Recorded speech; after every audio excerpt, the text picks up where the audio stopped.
கர்த்தருடைய பிள்ளையே, இந்த அம்மா பாருங்க, ஆண்டவரை தேடுவதற்கு அவர்களுடைய வியாதி தடையா இல்லை. உங்களுக்கு புரியுதா? உங்களுக்கு ஆண்டவரை தேடுறதுக்கு அவங்க வியாதி தடையாவே இல்லை. ஆண்டவரை தேடுவதற்கு அவங்க பலவீனம் தடையா இல்லை. ஆண்டவரை தேடுவதற்கு ஆமேன் அவங்களுடைய கஷ்டங்கள் எதுவுமே தடையாவே இல்லை. அவங்களுக்கு பெருசா அவங்க பிரச்சனை எதுவும் அவங்களுக்கு தடையா தெரியல.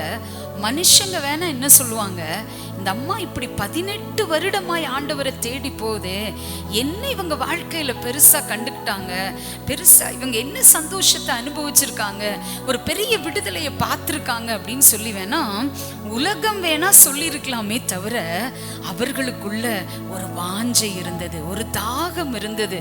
வசனத்துல படிக்கிறோம், ஒரு ஓய்வு நாளில் அவர் ஜெப ஆலயத்தில் போதகம் பண்ணி கொண்டிருந்தார். தேவ பிள்ளையே, தேவனுடைய போதகத்தை கேட்கிற பிள்ளைகளுக்கு விடுதலை வரும். எத்தனை பேர் ஆமென் சொல்றீங்க? ஹல்லேலூயா.